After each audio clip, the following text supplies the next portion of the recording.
Welcome to our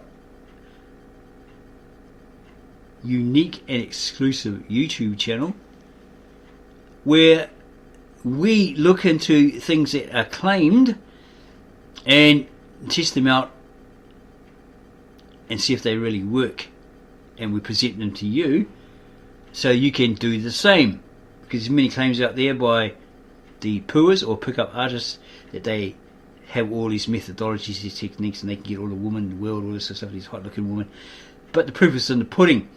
There's no video proof that they got women banging on their door, without being paid, actresses, etc., knocking down their door, and they're in demand.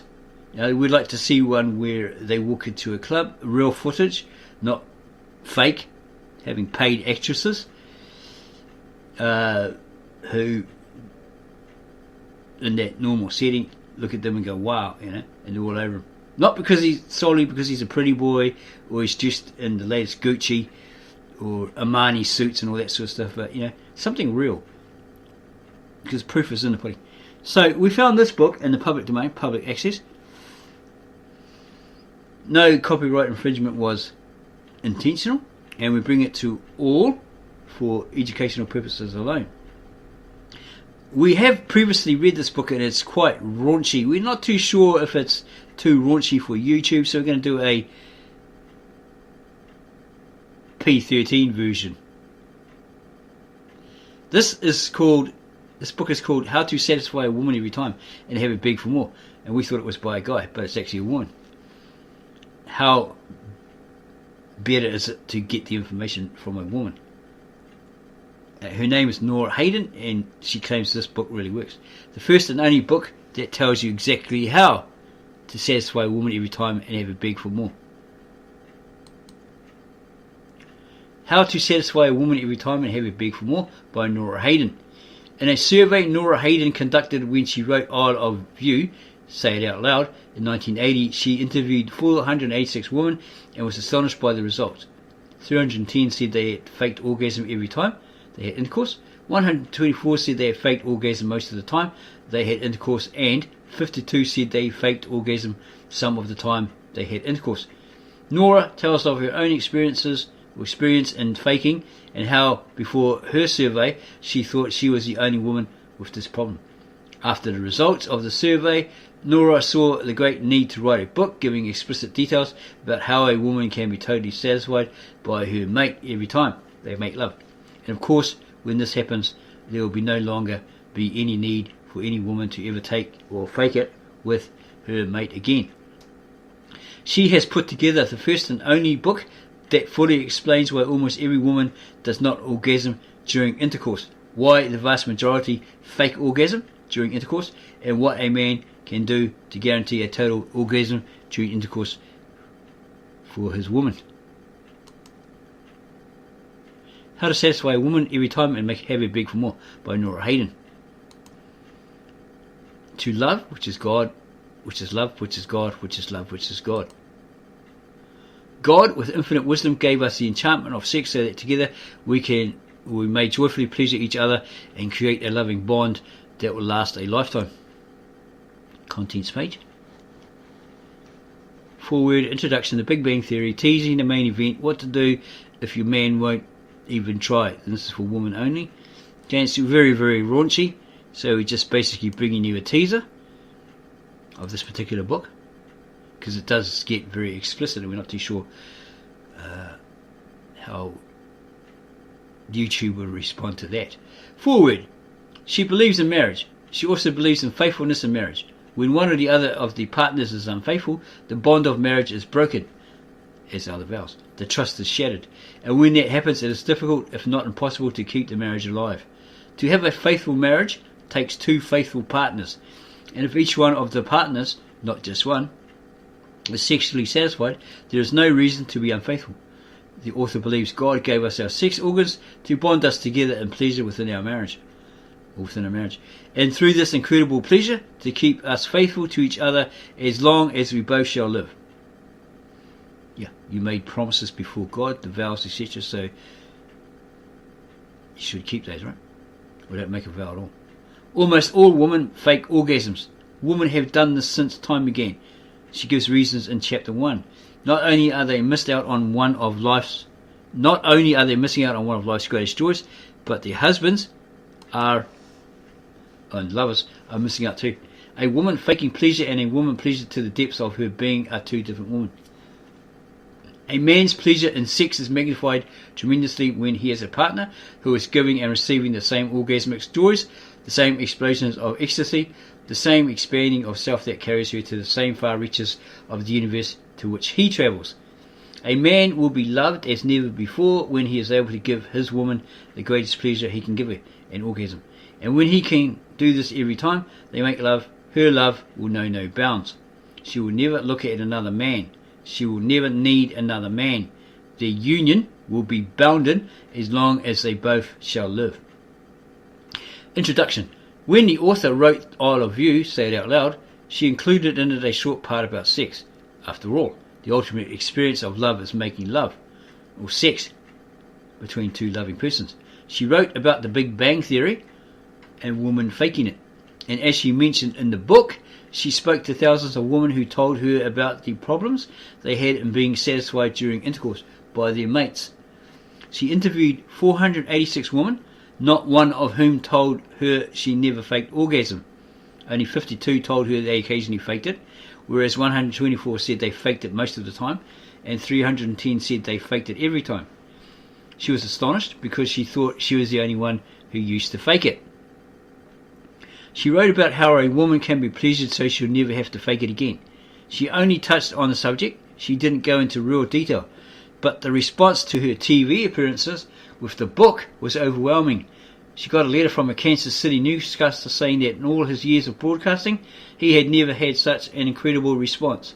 He said that he had hundreds of women, and even more men, calling and writing him, asking about that section of her book.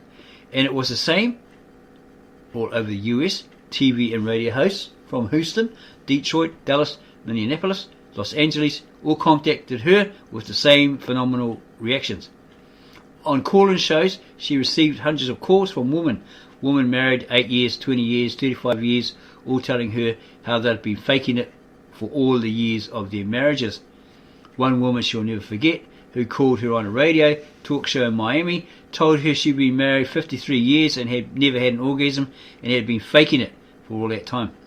In a darling little old lady voice, she said very hippily, "You're telling it like it is, Nora." A radio host in Cincinnati told her she'd been married 14 years and had never had an orgasm. Of course, she didn't tell her this on the air, as it was during a commercial break. She told her during a commercial break. This isn't something you talk about or admit to in public. She spoke to a PR, or public relations woman, in Detroit who was married over 20 years and who had been faking it for over 20 years. Every male talk show host who heard these calls was amazed and truly flabbergasted. They all said they couldn't believe it. And the woman talk show hosts told her privately that having orgasm difficulties certainly was true for them too. In fact, some of them admitted they'd never had one. Now, the reason it's so easy for women to call in and be so brutally frank is because all the calls are anonymous.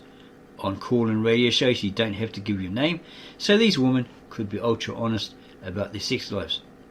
Women said they were tired of faking it and putting up with the Big Bang Theory, and men said they were anxious to find out how to really pleasure their mates, so there wouldn't be any more faking orgasms. Isle of You, Say It Out Loud, did very well, and the author felt she'd reached a lot of people. But that section on sex was only a few pages, and she felt that after the incredible responses she'd gotten, she needed to expand on what she knew and bring her experience to and help to many more people. She needed to write a book on this very important subject. There's a need for information that is truly staggering, because this need for satisfying a woman has never been explained. There's a need for information that is truly staggering. There have been hundreds of books written about how to make love to a man, and they all tell about fancy and intricate and sensual things you can do to a man's body to arouse him. Now, the thing that seems a little crazy is that it's really quite easy to arouse a man. By nature of his anatomy, arousal is not very difficult. She's talking about a healthy male, not a physically, mentally or emotionally sick one. A man's sexual organs are all on the outside of his body and are easily stimulated. Seeing a woman pass by, indeed, thinking about seeing a woman pass by, is enough to arouse many men, and looking at a new female can do more than just make him smile and breathe hard. Certainly boredom with the same dull partner can turn a man off, and at that point he might need technique. At that point he might need technique from a woman or to turn him back on. But why is his partner dull? Why is she boring? Can it be that she is bored, out of her skull bored, because the pleasure is all one-sided? The author strongly believes that when a man knows how to please a woman, it becomes a double turn-on, and boredom for both of them flies out the window. Sex only gets boring when one of the partners is not enjoying it. There have been lots of books written about sex, and though they go into foreplay and courting and romance and all that, they all miss the main event. A man can be the greatest romancer and foreplay artist and get his woman aroused, and then comes the main event, and he blunders unknowingly. And the woman, also not knowing what he's doing wrong, but absolutely knowing it's all wrong, pretends finally to have an orgasm because she knows that the way he's doing it, she'll never have one, and she wants to get the whole thing over with to end the boredom and or pain. And there have been lots of books written about how to arouse a woman. They describe foreplay in intimate detail, for all kinds of lotions and props and weird positions and all the things to do to get you ready for an orgasm. But that's only half the story. Because, as ready as she can get, if the man doesn't know how to handle the main event, intercourse, she's going to be a very frustrated, unhappy and unsatisfied woman. And the author explains in the first chapter why she will probably fake an orgasm, or else she'll just give up on the relationship. That's when she starts looking for another man. And can you blame her? Now, the author believes only a woman can explain the intricacies of satisfying a woman, because a man can't possibly know this without female input. As she said before, a man, just by nature of his anatomy, is much more easily pleased than a woman. He can't possibly know what the physical sensations are in a woman's body. Of course not, because he's a man, she's a woman. And up to now, how was a man to learn about how to pleasure a woman? They sure don't teach it in school. They teach how to read and write and add and subtract and spell. You learn the capitals of every state and where Afghanistan is located, but you sure don't learn how to make love. And as the author sees it, making love is a lot more important than knowing how to conjugate a verb or pass a sentence. So a man gets out of school and starts dating and probably having sex, and it's all hit or miss. He just does what comes naturally. She's probably meaning there naturally. He gets satisfaction, but the woman doesn't, because he doesn't know what he's doing. He fumbles and grabs and pulls, and because it feels good to him, he thinks it also feels good for her, or to her, but it doesn't. And aside from wishing it felt better, how is a woman to know that it should be any different? She also doesn't learn anything in school about making love. She's just as ignorant as he is. The vast majority of men are definitely inept lovers, but it's not their fault. You can't blame them. How are they to know any better? And if women were any smarter on the subject, they'd teach the men. But they aren't, so the men keep groping and pouring and the women keep faking. Another major reason for the gross ignorance about sex is that almost all romantic novels dealing with scenes of explicit sex are written by men who believe that women love rough, tough, bang-em-up sex, or by women who, having read these kinds of stories, also think that's what will turn on their readers. After all, it does sound sexy. Why is it that everyone thinks a woman just needs a man to enter her to make her roll around wild-eyed in a crazed fashion and scream out in passion? The author's read it hundreds of times, and that's the main reason she thought there was something wrong with her when she didn't have an orgasm after being banged. She was brainwashed by writers of sexy fiction, and that's just what it is. Fiction. Playboy and Penthouse and all the other men's magazines lead everyone to think that every really sensuous woman needs only to have a man enter her to have her scream with passion and writhe with desire. Some of the following excerpts are fiction and some purport to be true. She listed a lot of them because there are so many in every book and magazine around. And as many as she listed, she left out literally thousands more. Some are very well written and some are awful, but they will make her point. Okay, and here's one from Patient Play by Jerry Kosinski. Very romantic, very exaggerated. Okay, and there's others like that, but they get a bit too detailed. Some foul language in it. Okay, it carries on like that. He's going to flip through those. Okay, and go back here to her final comment. Because none of the above quotes in all those books, magazines, etc., is the way it really happens. She's going to start right out in chapters 1, 2 and 3 in her book with explicit instructions on how a woman can really be satisfied. She guarantees that if you read them carefully and go about making love as she suggests, you will absolutely positively be successful in pleasuring your woman every time. And it will be quicker too. Most men don't have a clue to what they're doing to a woman's body in the sex department, and because of this ineptness, they think it has to take hours to satisfy her. The beauty part of all this is that when a man finds out exactly what to do and does it, it takes just minutes for a woman to have an orgasm once the main event begins. And it works. It really does. Yes, okay, we will verify that. We have experienced this prior to this book, but it just confirms basically how we play that game, right? As males. We found that it actually does work.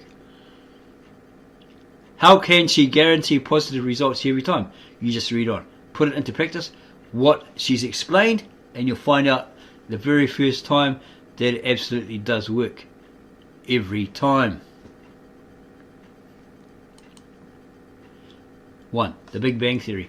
Okay, you two are in love and you're making love. It's fabulous for you. The guy, it's essential, pleasurable, and your orgasm is incredible. You love her and you know she also loves you, and she says it's great for her too. But is it? The author's pretty sure you believe her and feel that you could tell if she were faking, but you probably don't know that there's no way a man can tell if a woman is faking an orgasm.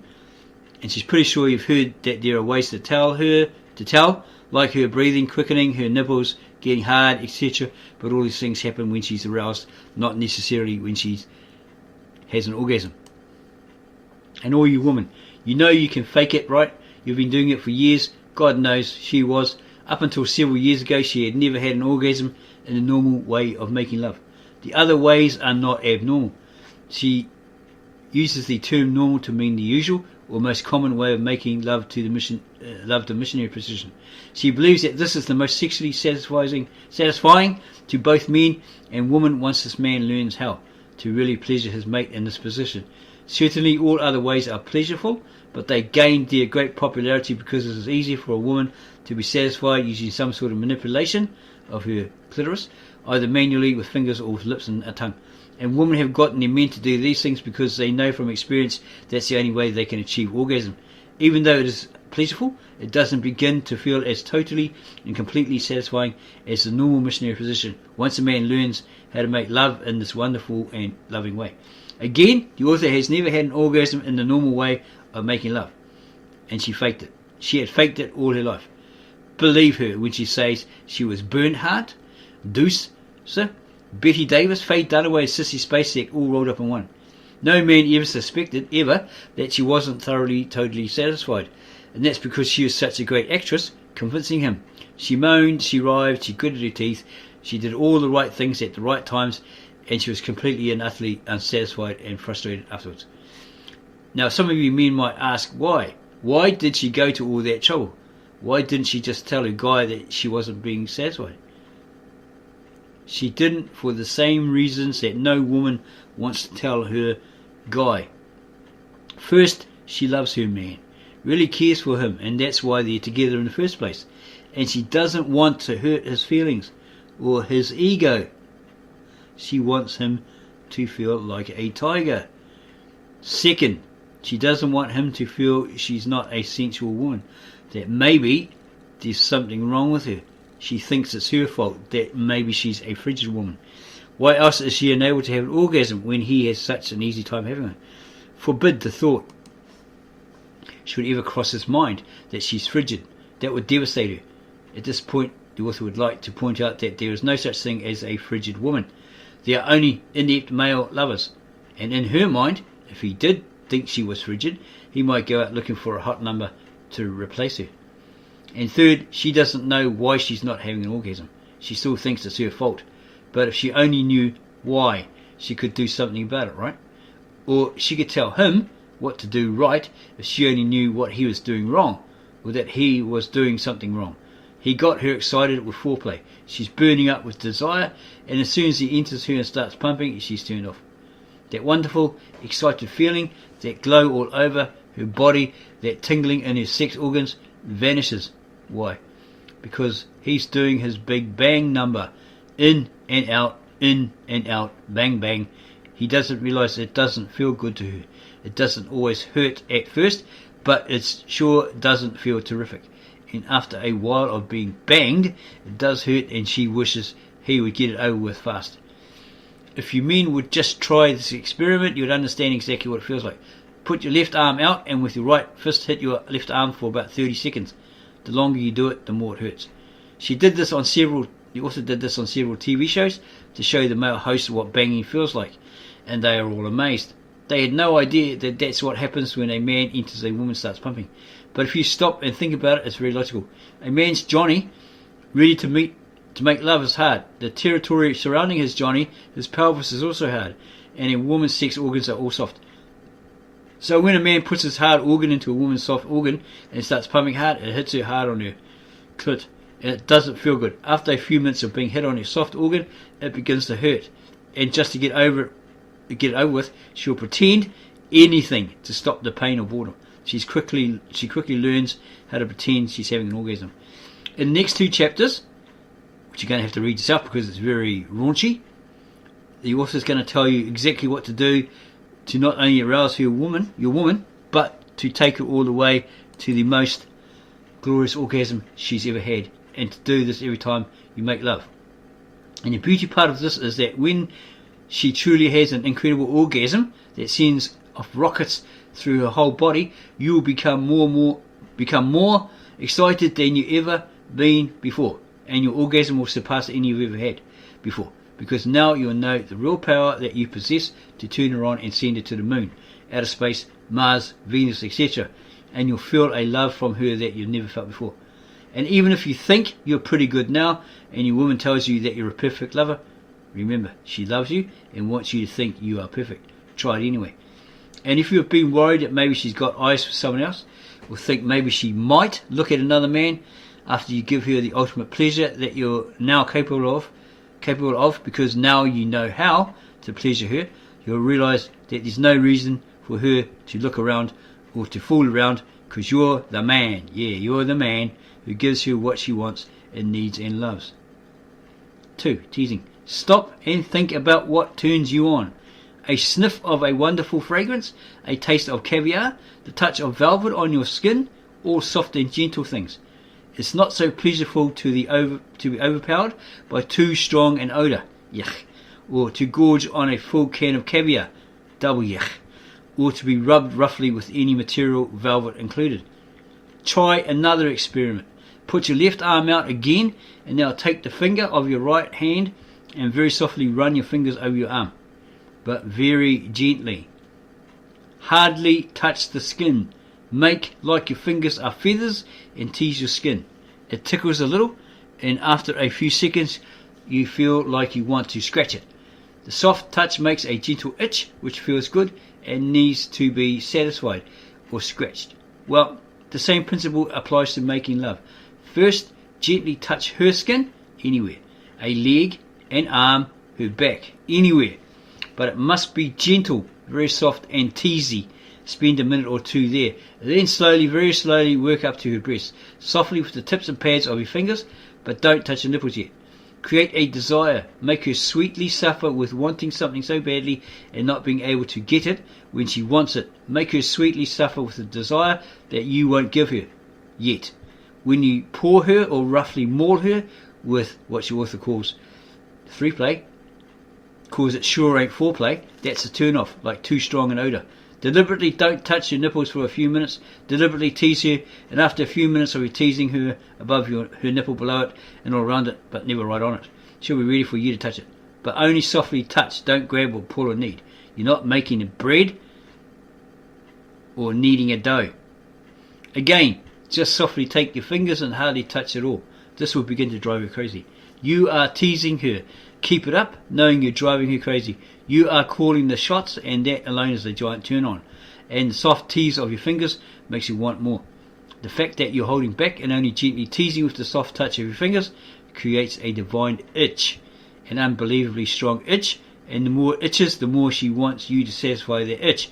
By holding back, you are creating a tremendous desire within all of your sex organs. After a few minutes of this, and don't weaken and grab or paw whenever you feel she's ready, and believe me, believe the author, she'll let you know. So if you're ready with an aroused and hard Johnson, if not, she'll cover that a little later. Right now, you're working on her. If you're ready with an aroused and hard Johnston, do not put it in there. This is the main event coming up, and once you get this right, you'll never have trouble again. And the rest of the book gets pretty raunchy. So again, as we said, we're not too sure what YouTube thinks. Their rules, etc. So we may get a ban or something like that, right? So we're keeping it PG-13. If you want to know what's on the next pages, we could tease you and run through it, but no, we won't do that. We will provide the link to this particular book.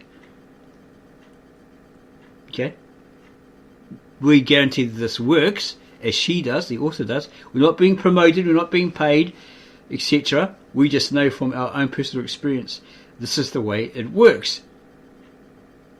Okay, instead of jumping at her like a bull at a gate, bang bang bang, it's all about you. Stop and think and make it all about her with the directions in this book. They actually do work. Okay, so what we'll do is going to say, if you like this video, give us a like, subscribe to our channel, add your comments below and tell us what you think about it. Have you done this and has it worked for you? Keep it mature. And go share this, go put this into practice. I mean, you don't have to share it with your family, friends and others. Okay, this is your little secret. This, you can make your relationship better, make your woman, your partner, your wife crazy over you, right, etc, etc, improve your marriage, your sex, everything. By all means, you don't have to share it, right? Okay, so yeah, we suggest give us a like, subscribe to our channel, add your comments below. We'll get back to you on those as soon as we can, and try it out. Go and read the book. Click on the link that we've provided. Go read the book for yourself. Go read part 2 or 3 or whatever it is, chapter 3, whatever that follows up after this. We hope you enjoy it. We hope that improves your sex life, your marriage, your relationships, and so forth, for both you and your wife, or you, the wife, and your husband or your partner. Thank you for taking time to watch this video. We really hope that it helps you and you enjoyed this video we brought to you.